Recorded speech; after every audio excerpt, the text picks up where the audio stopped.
এই মেয়েটি তার ঘরে চোরদের সামনে অন্ধ হবার নাটক করে। সে এরকম বিহেভ করতেছিল যেন সে কিছুই দেখতে পাচ্ছে না। ওই সময় একটি চোর পরীক্ষা করার জন্য তার সামনে একটি কাগজ রেখে দেয় যখন সে গরম কফি ঢালতেছিল, কিন্তু ভুল করে ওই কফি চোরের হাতেই ফেলে দেয়, তাই চোরের হাতই জ্বলে যায়। চোরদের সন্দেহ হয় মেয়েটি অন্ধ নাকি সত্যি নাটক করতেছে। তারা আবার তাকে পরীক্ষা করার জন্য তার পায়ের সামনে একটি ডিব্বা রেখে দেয়। মেয়েটি বাঁচার জন্য পিছনে গিয়ে এমন ভাব ধরে যেন সে ডিব্বার ঢাকনা বন্ধ করতেছে, কিন্তু চোর তারপরেও শান্তি হয় না। তারা ওই ডিব্বা আবার তার পায়ের সামনে রেখে দেয়, কিন্তু এবার মেয়েটির কাছে কোনো উপায় ছিল না, তাই তার পড়ে যাওয়ার নাটক করতে হয় যেন সে অন্ধ হবার নাটক করতে পারে। কিন্তু এরপরও তাদের সন্দেহ কমে না। একজন চোর তার কানের সামনে জোরে আওয়াজ করে, এটা দেখার জন্য সে জোরে শব্দ শুনে রিয়েক্ট করে কিনা, কিন্তু মেয়েটি নড়ে না। কিন্তু এরপরও সে ভিতর থেকে অনেক ভয় পেয়েছিল। তারপর সে নর্মাল দেখানোর জন্য গোসল করার নাটক করে, কিন্তু তিনজন চোর তাকে দেখার জন্য ওয়াশরুম পর্যন্ত চলে যায়। তখন মেয়েটি আবার লিভিং রুমে এসে পড়ে আর টিভি অন করে দেয়। তখন চোররা বুঝতে পারে অন্ধ লোকেরা তো টিভি অন করার কথা না। তখন বিড়ালকে ডাক দিয়ে বলে, আরে তোর জন্যই তো টিভি অন করলাম।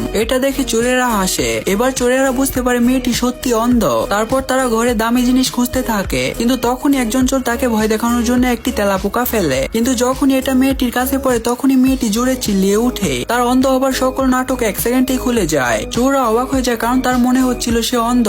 এখন আসল কথা হলো মেয়েদের জন্য তেলাপোকা চোরদের থেকেও বেশি ভয়ানক।